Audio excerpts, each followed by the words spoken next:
Welcome to another episode where I get to speak to incredible people from around the world, and I get to speak to leaders at the top end of their business, people who understand the trials and tribulations of leadership and also the importance of really connecting to their people to be the most effective leaders that they can be.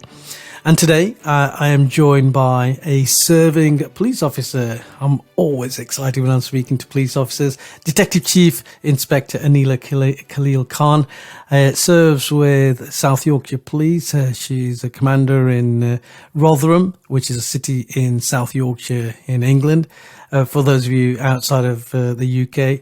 Aneela, welcome to the podcast. It's really refreshing to speaking to a serving member of the police service. Thank you, and afternoon everyone. Yes, it's really, really good to do something incredible like this and share my experiences.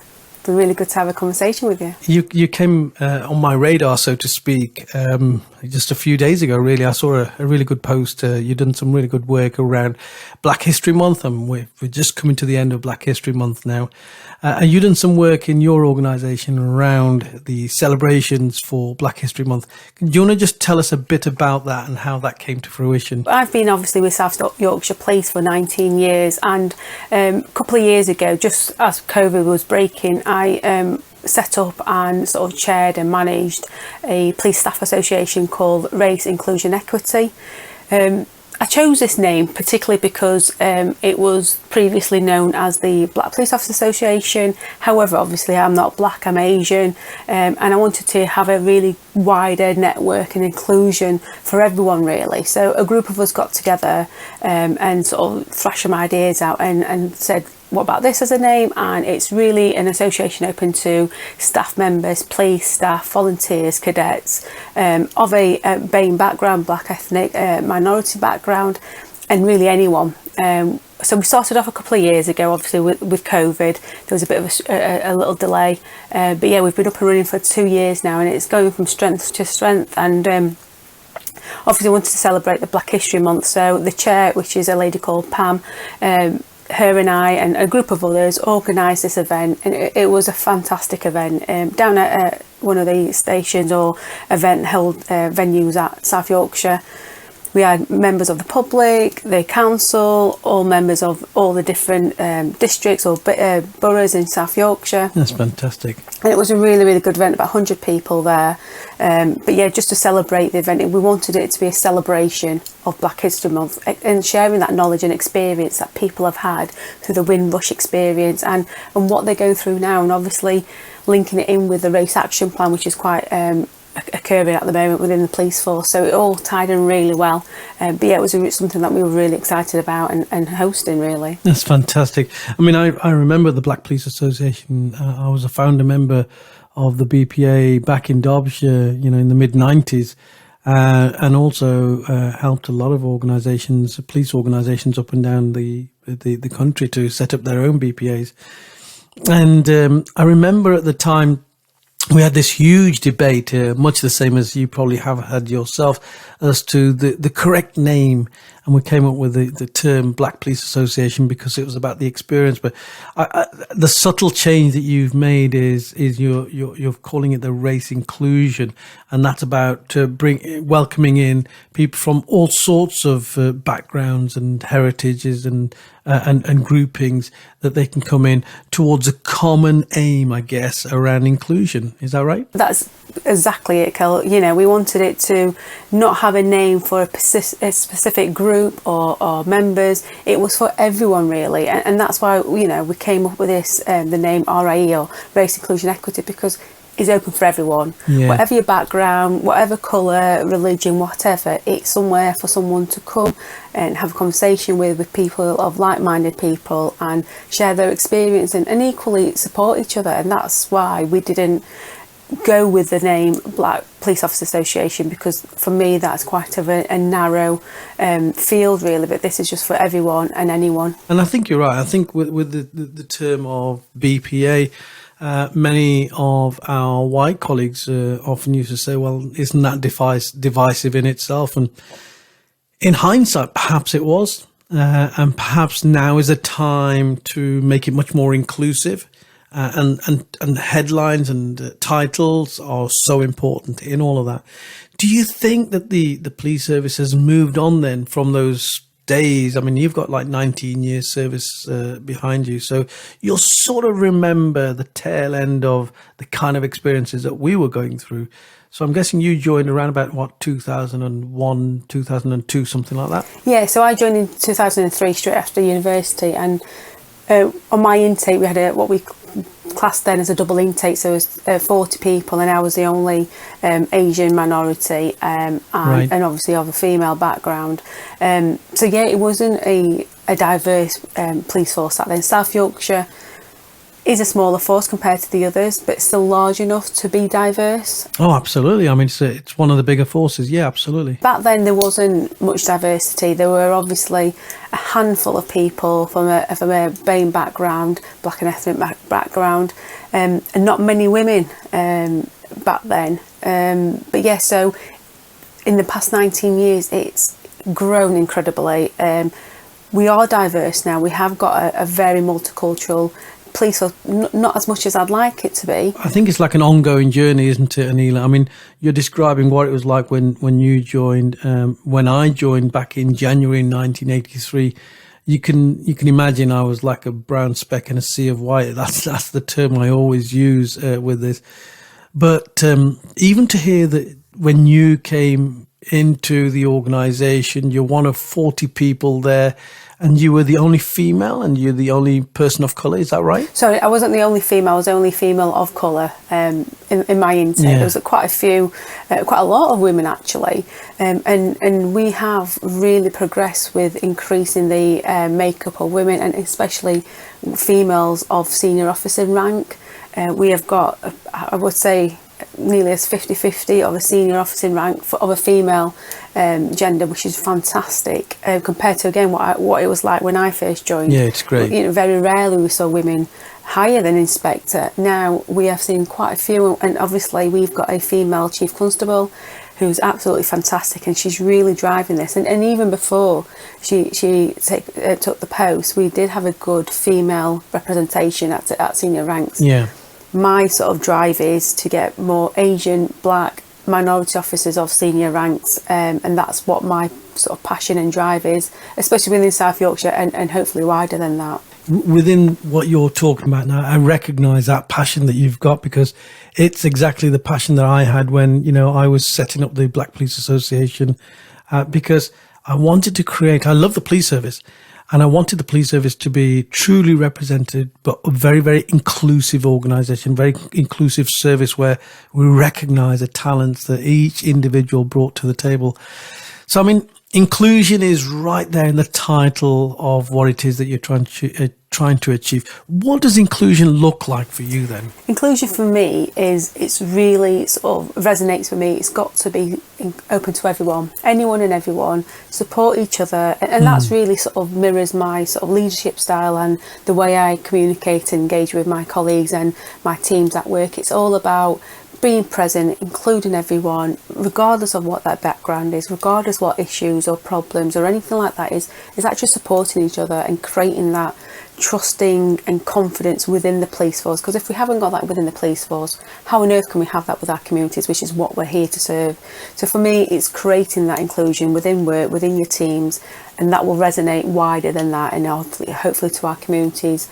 And that really, for me, inclusion is get everyone on the same table, get everyone around the table, have those conversations, open and honest conversations, whether they're easy or difficult. They're never all going to be easy, and just listen and build that trust, and hopefully that can go wider than that. I think there's something in what you've just said there that is the reason why so many organisations don't really push to be that inclusive, and that's that element of courage. Because in order for us to be that level of inclusive, we have to be prepared to go through the discomfort, don't we, of having those difficult conversations. And I remember I did some work actually for Sheffield Hallam University, where we had a project where we said, let's get comfortable talking about race. And it was around about 2020 and further on, where we openly had to see really, really difficult conversations, really challenging conversations around race. But because we were having those conversations, it just made it more healthy. So as part of your drive towards inclusion, it is knowing that, you know, South Yorkshire Police will have to have those uncomfortable, difficult conversations, because it's only when you do that can you get to the other side. Yeah, and completely true that we have to. So the way I see it, or the way I explain it, no one can see the world from my lens. I can't see it from your lens. Everyone has that different outlook.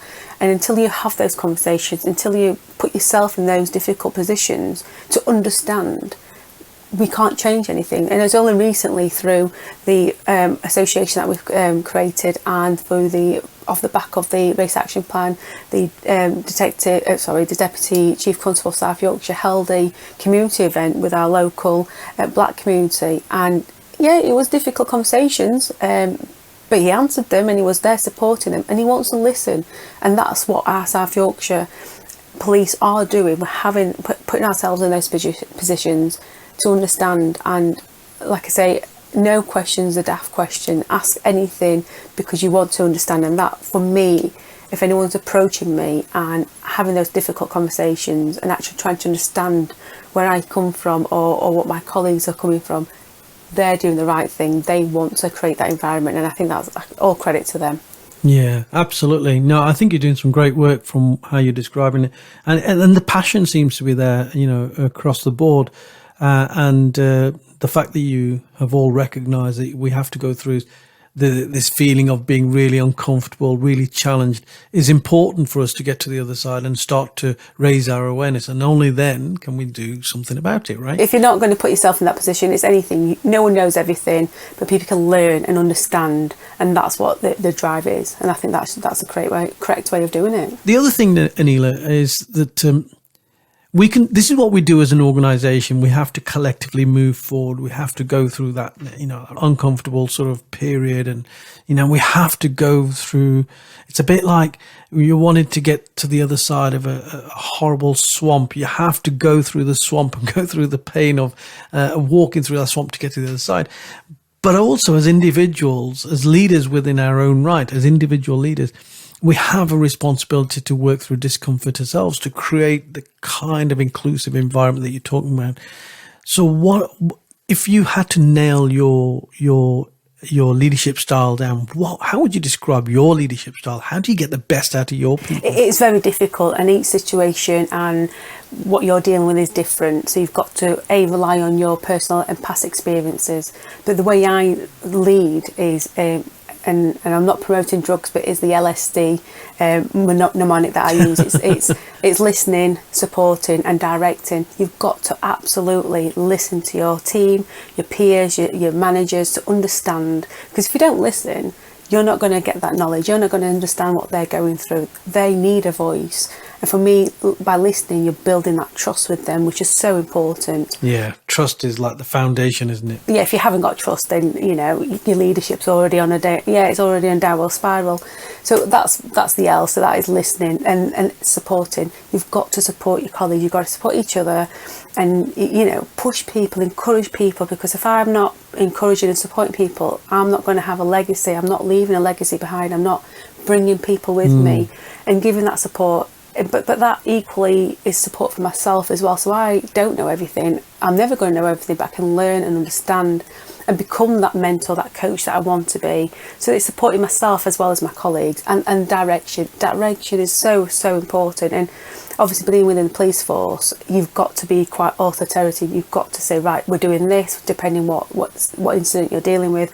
But actually, you direct them, because some people might not know what they're doing. You know, supporting as well as directing is giving that level balance of, yes, I am a leader, yes, I'm here to listen and support you, but actually at some point I will have to direct you, but it's having that open conversation. So that's how I drive. And most important out of it all is listening and understanding and trying to be sympathetic and empathetic with my team and my colleagues, and, you know, putting them on relying on my past experiences really, and supporting them, because obviously being within not only as a leader, but in the CID and detective world, it's quite very similar but very different as well, and both challenging. And you don't know everything, but actually, by having a great team around you who have the same vision and direction as you, you're halfway there for me. So that's how I sort of lead my team, and I'd like to continue that way. Yeah, no, I get that. The analogy that you've used, I mean, maybe we need to try and come up with something different from LSD. Yeah. Because it goes against everything that we sort of stand for in the police service. But what you've actually described for me is like an overview of the 6 leadership styles that I go with when I talk about emotional intelligence in leadership. I know there's a really good book on this, Aneela, that you might be interested in, written by a chap called Daniel Goleman, who for me is like the world authority on emotional intelligence. And it's called Primal Leadership. And he talks about 6 distinct leadership styles. And the 6 leadership styles are democratic leadership styles. That's where, you sit around a table and you say to people, hey, I don't hold a monopoly on good ideas. Has anyone got any ideas around this or thoughts around this? And that's where you're bringing in, the ideology, the talents that other people might hold. There's the affiliative leadership where you put your team first, where you put your people first. And there are times, when I've been gold commander and silver commander, in the middle of the night where, I've got staff guarding scenes and I have to put them first sometimes because I have to look after their welfare. So you bring in the tea wagon or the burger wagon. Then there's the visionary leadership style. And he says this is the leadership style that you should have switched on all the time. And you can mix and match it with any one of the others. Visionary leadership style is where you tell people what the ultimate goal is and you trust them to go along on the journey with you. Then you have the coaching leadership style where you challenge your team or your individuals within your team to think deeper and go deeper in their thinking and in their work, in the work that they do. Then you have the coercive leadership styles, and the 2 coercive leadership styles are the command and control, or people will call it authoritarian leadership style. That is the one that you've described there. When things are happening around you, and yeah, as a DCI, you'll know this. When you're an SIO for a murder investigation or you've got a serious crime that needs investigation, and you've got the first 24 hours to gather the best evidence that you can. It might be fast moving and fast changing, and so you say, you go there, you do this, you do that, and that is absolutely quite relevant. And then he says there's another style called the pace setting style, and that's where you lead from the front. You might go 100 miles an hour and everyone else keeps up with you, so you set the pace and you motivate by that. The downside of that is if you keep going at that pace is that everyone else drops back. So all of these leadership styles, you can be fluid throughout all of these leadership styles throughout the entirety of the day, depending on what's facing you in the here and now. So I think you've managed to pull all of those together in that LSD mnemonic that you've just come up with there. Just to clarify, I'm not promoting the drug side of it. No, obviously, of course not. Somewhere how I learned about. But you've hit the nail on the head. I think there's a 4th one in that LSD. There is a 4th one around challenging, challenging their thinking, challenging them to go forward.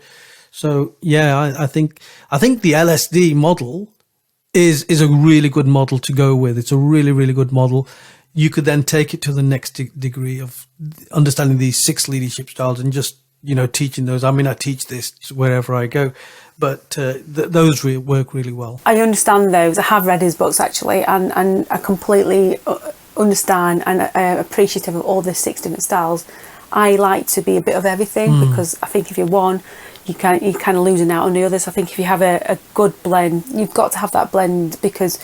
And depending on the situation, you've got, it's fast-paced like you mentioned, you've got to change that direction, but actually don't lose the other leadership styles because it all merges into one, and that really sort of pushes you and promotes you, makes you look, sort of stand out because you're not one or the other, you're all of it, and I think that's a really good combination to have. Yeah, most definitely. And I think that the idea is all of these leadership styles are tools within your toolbox, and you should be able to access all of them at any given time, depending on what's in front of you. We talked about trust, and we both agree that trust is like foundational. It's like if you don't have trust, you don't have anything. You don't have communication with your team. They won't work for you to the nth degree. They might not necessarily, take on board what you're saying and being trusted to work to the very best to achieve that bit of change that you're bringing through. How do you go about building trust within your teams? Trust is sort of really vital, but I think it sort of goes kind of hand in hand with vulnerability as well. And I'm one of those that I don't know everything, and I'm open and honest with that. I've got a lot of experience in CID world. I've been in CID for 17 years. I've probably dealt with most different aspects of CID, but for public order, I'm not sort of adverse in that, but I can sort of learn it. And for me, building trust is showing my teams that yes, I don't know everything, but I'm eager to learn with their support. And I have suffered sort of imposter syndrome. I think quite a few people, men and women, go through it at some point in their stage of their life and their career. Yeah. And I have suffered that, where I think, am I good enough? Do I fit in? But actually, having read a few books and sort of understood it a little bit more, for me, that brings into you don't need to be an expert in everything. You don't need to be a perfectionist. You need to surround yourself by the right people. So what I do is I surround myself with the right people, have those open and honest conversations, show my vulnerable side. I'm not saying I sort of lay it out on the table, but actually I just show them, I'm sympathetic, I've not experienced this, or we're working together, etc., etc. And that, for me, builds my trust with my teams. They have that open door conversations, come and speak to me whenever you want. They know I'm approachable. I think all those little things put together build that trust. I remember when I became a DCI for the first time many, many years ago, and I just passed my promotion board to Chief Inspector, and I was a uniform inspector at the time, and I went up to see the Chief, as you very often do, and he's going to congratulate you and shake your hand and all of this kind of stuff. And he said to me, okay, he said, I've got a job for you. He says, you start next Monday. You are now going to be the Chief Inspector, Detective Chief Inspector for the Intelligence Department, what we used to call the Force Intelligence Bureau, the FIB. And he says, but you're going to be, you've got a project, a very bespoke project. He says, we don't have a covert operations policy for the organization. You have to write that. We have to create a whole new covert operations unit. It was a massive piece of work. He said, look, we've just been inspected by an external body, and we've been found wanting, and we've got 6 months to turn it around, and you're going to turn it around. I remember walking into my first meeting in my brand new suit, because I had to go out and buy some suits, as you do. Obviously, yeah. And I remember sitting down with these like grizzly detective sergeants. They'd been around a long time. And I remember looking, and I felt like such a young boy. And I said, look, folks, I says, a lot of you will be wondering, why have I been put in here? Because I've come straight out of uniform into crime, and I've now got Detective Chief Inspector status in a very, very closed unit, if you like, a very specialized unit. I can promise you that I will give 110% in terms of passion, energy, and support for you. But you have to accept that I don't know everything, and I'm going to see you and look upon you as experts. And I think for me, that vulnerability that I showed then in that conversation, that openness and that honesty, was what really, really supported me, because all of these, over the next couple of months, all of these people were my biggest supporters, and we did incredible things as a result of that. So vulnerability is so important. You're so right. It's a very similar experience, and people deal with things differently. For me, I say as it is, I rather have those open conversations and have that open dialogue with my teams, because that shows them I'm human after all. I think that really sort of resonates with them, and being vulnerable is not a bad thing. It's just acknowledging it is the first step for me, and telling my teams, I was in a very similar situation. I got promoted to DI and went into the covert police, and having never done that before, exactly the same conversations probably as you had, getting that team, getting them on board, and sort of showing them that I want to be there and want to learn and do them a good job as well as myself. And really, really, I'm still in contact with most of them now, because we built that relationship, and for more importantly, we built that friendship as well. And I know it's difficult being friends with your teams as a manager, but for me, that makes the team, we have that when you're professional, but when we're doing something together, we're doing it as a team, and just being there for them. And don't you think it's really about understanding that, human beings are human beings at the end of the day, irrespective of where they sit in an organization. And if you treat people as humans, they will do much more for you. The relationship that you have with them becomes that much more deeper. And consequently, you'll perform a lot better, I think. Definitely. And just because I've decided to go for promotion and they haven't, doesn't make us any different. I've just gone one route and they've stayed where they are, Absolutely. We're not different. It's just I've got a different sort of ambition and passion in life as they have. They're more than happy being DCs, DSs in their sort of world that they're in. But we're all on the same page. We're all in it for each other. For me, I like to think I haven't changed from day dot. I joined because I am who I am. That's my internal ethics and that's my internal vision. And I want to relay that into every position I'm in, regardless of promotion. Yes, obviously promotion is your senior ranking, you've got more responsibilities, you're leading a lot more people. But actually, me as a person hasn't changed. And I want my team to know that. I got approached a few months ago from a sergeant who's quite an experienced sergeant now. And he sent me a private message. And I remember I used to be his sergeant many years ago. He said, look, a thought came to my mind. He said, and I just wanted to share it with you.